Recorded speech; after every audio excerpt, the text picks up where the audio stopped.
something that we both have experienced recently that I know both has been inspirational to both of us in varying capacity is Attack on Titan. We both watched that. Oh my God, recently. yes. That And dude, watching that show, I don't know, I don't think I've even talked to you about this necessarily, but the period of time I've spent watching that with you recently is like mildly a fever dream for me. Cuz it was about like exactly a month or so binging through the whole thing yeah. where I like barely stayed up on like taking care of myself, taking care of like basic chores around the house where like I was in a fog of like utter just I was living in that show and Yeah. I needed to get out of it because obviously it was also marginally contributing to a massive motivational slump. But my God, yeah, that is an amazing show. We'll have to talk about it like in its own dedicated segment and or Oh, episode in the future. for sure. But I suffice to say, it's hype as fuck, and it just grabbed me by the balls and threw me into a brick wall, and I liked it. Yeah, the big thing it's doing for me right now. I mean, obviously, like I should probably say that neither one of us had watched it before this year. I watched it Yeah. like a week or two before I showed Gibson, and Gibson and I started it. Oh shit, did we end it this month? We ended it this month. We started it like pretty early on in May and we ended Yeah. it early June. So Yep. and I had already seen the whole thing with my siblings.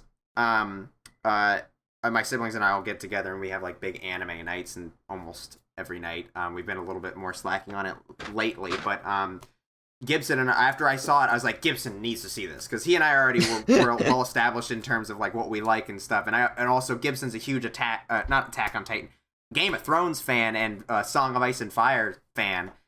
Yes. And while I have never seen Game of Thrones, I'm very familiar with it. My family's seen it, and that they have a lot in common. They do. In terms of how they world build and how they like handle an ensemble cast and just a lot of their like a lot of the decisions they make in the story and stuff feel very Ice and Fire-esque. Yeah, and like the reason I wanted to bring up Attack on Titan because I know we want to talk about it like on its own at some point, but the reason I think it's important now is I don't know how much it has affected you in this capacity, but for me, like I feel like I was already constructing myself as a writer for a long time, but I want to say that by the time that I really like decided I'm going to sit down and finally just write out these stories, it was, early 2020 and I was getting into that and I've been doing it ever since.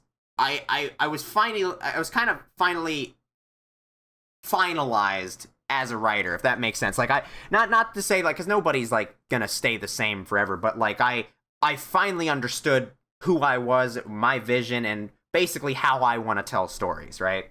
And I had it was very well structured. I had a good idea. It was very finite, and that was definitely like expanding and whatnot. But Attack on Titan kind of felt like a wrench that was like thrown in. Like it was a curveball for me because like I told you, and I there was one night where I was talking to Gibson about it where it basically made me rethink whether or not I wanted to actually write things a little differently because the how effective this show was, and like how hype it is, it and the fact like bigger things like on the ensemble cast and a lot of the like different like characterization choices it makes compared to like I tend to like and write stories that are a lot more centralized on like a core like character arc or a character spine. Well, And that's good. That it is good, particularly like, when you have minimal experience. It's a good place to start.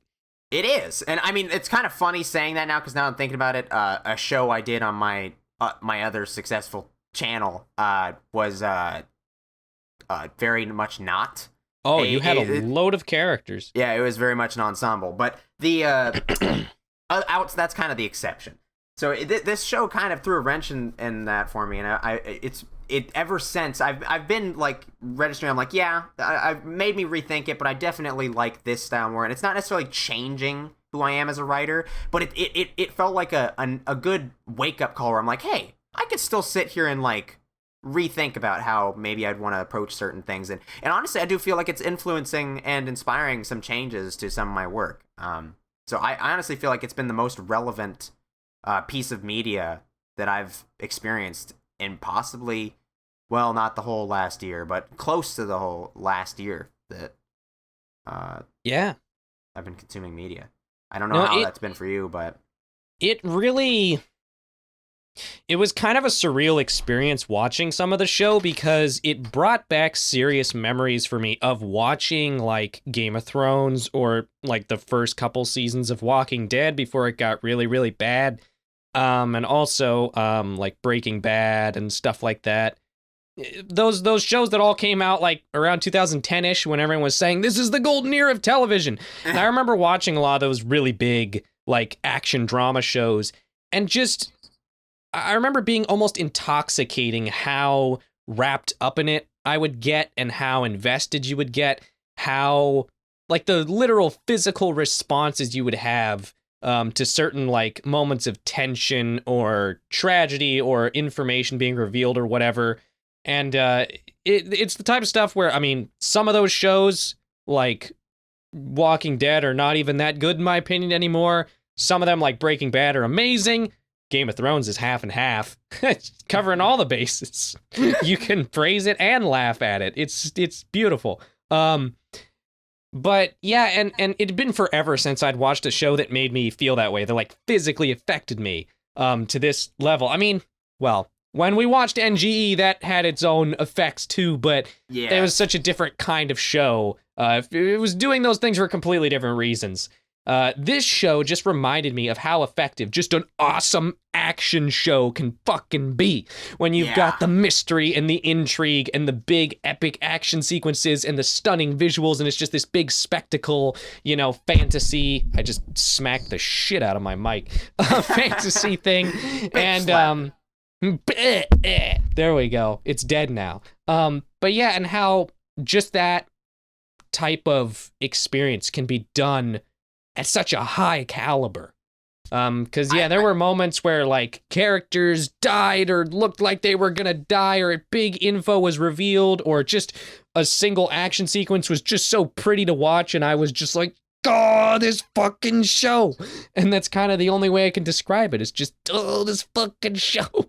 And not to sell it short, because Attack on Titan is very subversive in its own like right, very much so. But yes.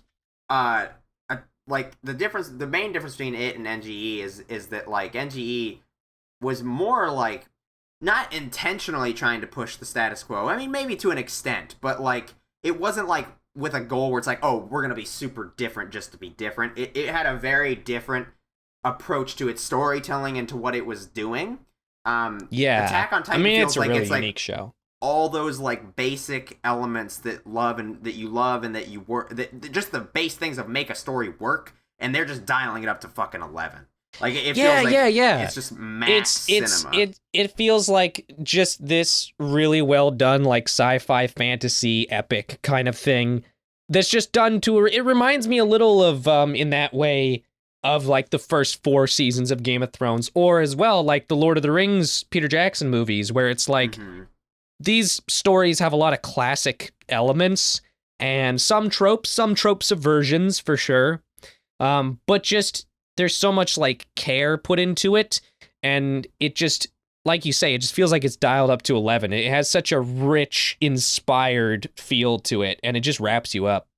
And it's not just like well, I'm actually not going to name drop a movie because I don't want to talk about it, and I think you know what I'm thinking about. But it's not just like pure enjoyment either. It's got like themes and messages to it too. No, it's like a very competent show. It genuinely shocked me because it was one of those. The one thing I'll say about it now, without getting too much further and just talking about the show and gushing over it, is that it was definitely one of those shows that was so popular and so widely praised that I was definitely going in with tainted glasses, like kind of expecting and almost wanting to not like it, just because I was like, there's no way it's gonna live up to all this hype. And it totally fucking did. But it was a real eye opener for me. That's yeah, for sure. yeah. I I'm just like, yeah, I had a few days where I kind of stopped thinking about it. It's still so recent, and now it's just back in my head, and I'm like, fuck. we still both I want have, that Ervin Nendroid. God we're damn actually it. talking through Discord right now, and we both have Oh my Attack god, on we Titan do. We characters both have as our Attack on Titan pictures. profile pictures. It's amazing.